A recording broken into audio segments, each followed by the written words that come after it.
Hello, welcome to the final part of tax discussion on automotive sector.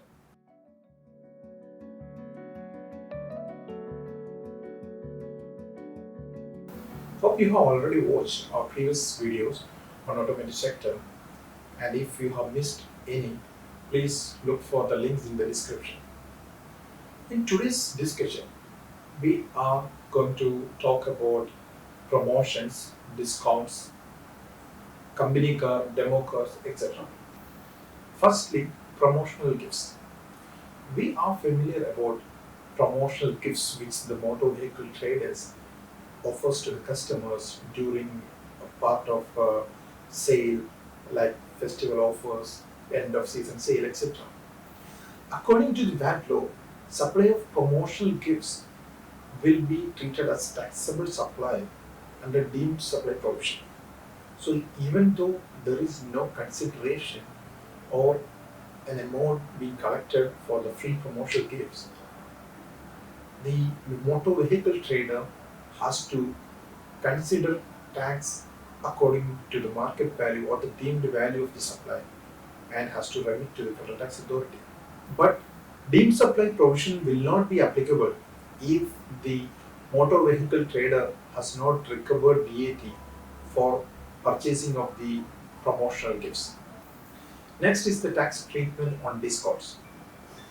We know motor vehicle trader offers various discounts to increase sales, and the customer need to pay only the discounted price or consideration for the vehicle. Hence, as per the tax law, VAT will be applicable only on the discounted value. So, the motor vehicle trader should issue tax invoice showing the discount, and VAT will be charged only the value after discount. Similarly, there are other type of discounts which the trader would receive from the manufacturer. For example, a volume discount or a bulk discount. Even in that case, the VAT will be applicable only on the value after discount. Another type of discount is known as contingent discount, which a motor vehicle dealer will be receiving from the manufacturer while achieving certain sales target or maybe selling a particular number of a separate model of cars, etc. In such cases, we need to specifically look whether it actually reduces the value of the car or whether it is considered as a separate supply by the dealer to the manufacturer. So, if the value of the motor vehicle is actually reduced, then the manufacturer has to issue a tax credit note to the dealer if it was already invoiced or if it was already taxed. Alternatively, if the dealer is receiving the discount or the payment as a result of a specific activity, then the dealer has to issue a tax invoice for the value and should charge VAT at the appropriate rate as per the VAT law. Now let us discuss on the input tax recovery on company cars. According to the VAT law, input tax recovery is disallowed if the motor vehicle is made available for personal use of an employee. These include purchase cost or maybe lease or a rental expense of the car or any other motor vehicle which is made available for the personal use of the employee.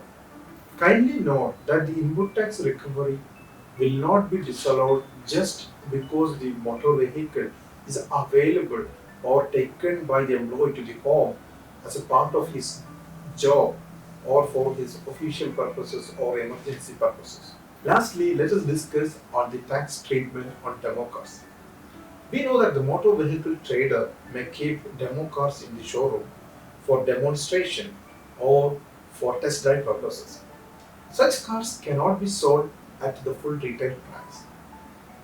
Hence, the manufacturer may offer compensation for the reduced retail price.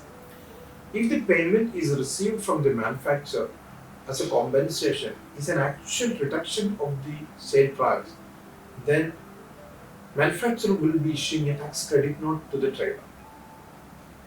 But if the payment is against any specific activity like a marketing services which the trader is performing, then the motor vehicle retailer should issue tax invoice to the manufacturer.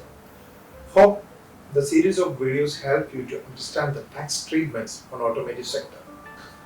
If you have any queries, please feel free to contact us. Thank you.